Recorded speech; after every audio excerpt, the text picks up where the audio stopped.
Hello everyone. तो जिस चीज़ का आपको इंतज़ार था तो उस चीज़ का नोटिफिकेशन आ चुका है, यानी जेट का जो है ऑफिशियल नोटिफिकेशन आ चुका है। जो बच्चे जेट प्री पीजी और पीएचडी का एंट्रेंस एग्जाम देने वाले थे उन लोगों के लिए एक खुशखबरी है, ठीक है। और टाइम भी बहुत दिया गया है इसके अंदर। तो चलिए इस वीडियो के अंदर अपने पूरे कंप्लीट जेट प्री पीजी और पीएचडी के एंट्रेंस एग्जाम की बात करेंगे। भी आपका फॉर्म कब से स्टार्ट हो रही है, कब लास्ट डेट है, कब इसका एग्जाम होना है। तो अभी तक यदि आप लोगों ने चैनल को सब्सक्राइब नहीं किया, चैनल को सब्सक्राइब कर दीजिए और वीडियो को लाइक कर दीजिए। तो इस बार जो है स्वामी केशवानंद राजस्थान कृषि विश्वविद्यालय बीकानेर जो है वो एग्जाम करवा रहा है, ठीक है। और इसके बाद में इसके अंदर दिया हुआ है गाइडलाइन सिलेबस के बारे में दिया हुआ है कि आप जो इसकी ऑफिशियल वेबसाइट है उस पर चेक कर सकते हो। इसके बाद में ये देखो यहाँ पे दिया हुआ है कि 29 जून 2025 रविवार को, लगभग रविवार यानी संडे को ही एग्जाम होता है। और इस बार जो है कब है आपका 29 जून को एग्जाम है।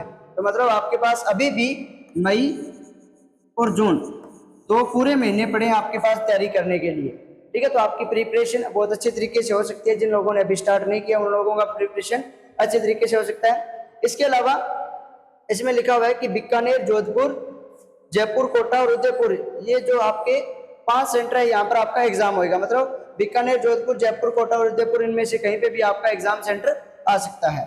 इसके बाद में इसके अंदर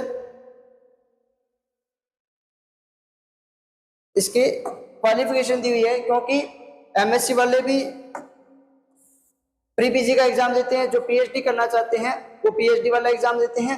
तो देखो यदि आप एमएससी करना चाहते हो एग्रीकल्चर से तो आपके पास बीएससी जो है वो एग्रीकल्चर के अंदर होनी चाहिए, या हॉर्टिकल्चर के अंदर आपकी बीएससी होनी चाहिए। और इसके अलावा आप फॉरेस्ट्री के अंदर यदि आपकी बीएससी है तो however not eligible for MSc agronomy, livestock production management, animal production, GPP statistics, इनके अंदर आप नहीं कर सकते। इसके अलावा जो सब्जेक्ट रहते हैं उनके अंदर आप यदि कर सकते हो। इसके बाद में यदि आप हॉर्टिकल्चर से एमएससी करना चाहते हो तो आपकी या तो बीएससी होनी चाहिए एग्रीकल्चर के अंदर या बीएससी होनी चाहिए आपकी हॉर्टिकल्चर के अंदर। यदि आप एमएससी फॉरेस्ट्री के अंदर करना चाहते हो तो बीएससी ऑनर्स होनी चाहिए आपकी फॉरेस्ट्री के अंदर,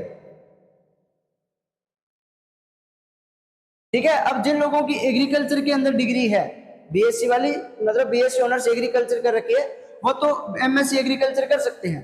लेकिन जिन लोगों ने हॉर्टिकल्चर, ठीक है, इसके अलावा में लिख रखा है कि not eligible for MSc agriculture in agronomy, livestock production and management and animal production, इनके अंदर आप नहीं कर सकते। मतलब सिर्फ हॉर्टिकल्चर के अंदर ही आप एमएससी कर सकते हो।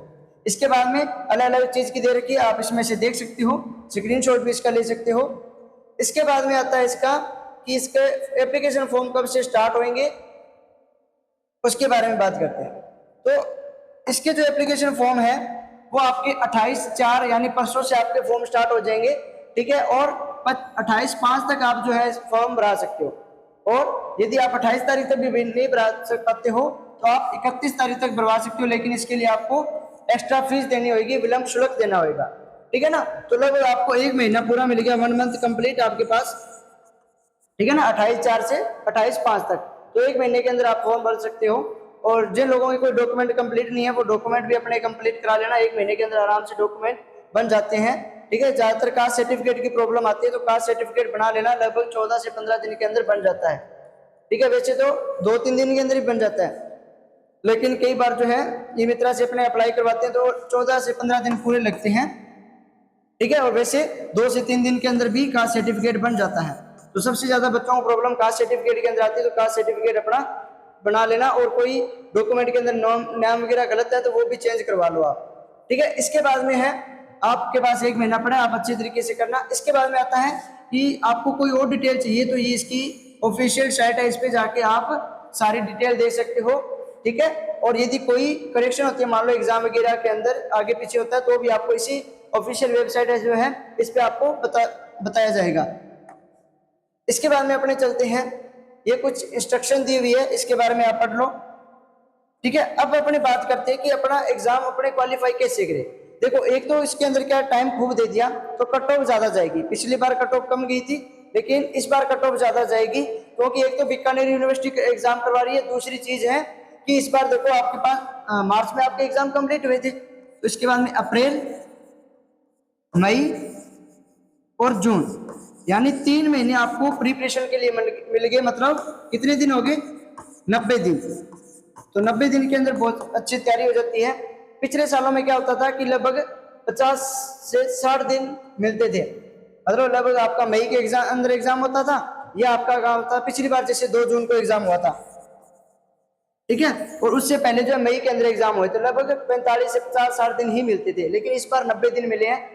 तो हर साल क्या होता है कि जो लॉन्ग टर्म के बैच होते हैं उनके स्टूडेंट्स होते हैं, उनका सिलेक्शन होता है, क्रैश कोर्स वालों का 1-2 बच्चों को छोड़ के बाकियों का नहीं हो पाता। लेकिन इस बार 90 दिन का टाइम मिला है, तो क्रैश कोर्स वालों का भी सिलेक्शन आसानी से हो जाएगा। लेकिन कट ऑफ इस बार हाई जाएगी। जैसे पहले अपने देखते थे कि यदि 200 प्लस नंबर है और आपकी कैटेगरी ओबीसी है, तो आपका गवर्नमेंट के अंदर सिलेक्शन हो जाता था। मैं यूनिवर्सिटी की बात नहीं कर रहा, पूरे गवर्नमेंट की, यानी उसमें गवर्नमेंट यूनिवर्सिटी भी है और गवर्नमेंट कॉलेज दोनों की बात कर रहा हूँ। 200 प्लस पे सिलेक्शन, और यदि आपकी SC ST कैटेगरी है तो आपका लगभग 150 प्लस पे आसानी से सिलेक्शन हो जाता था। लेकिन इस बार जो है कट ऑफ हाई जाएगी। इस बार ओबीसी वाले जो है ये अपना टारगेट लेके चलना 250 प्लस का, और जो SC ST वाले हैं ये 200 प्लस का टारगेट लेके चलना, ठीक है। बाकी कट ऑफ कितनी जाए, लेकिन इतना टारगेट लेके चलना, आपका सिलेक्शन आसानी से हो जाएगा।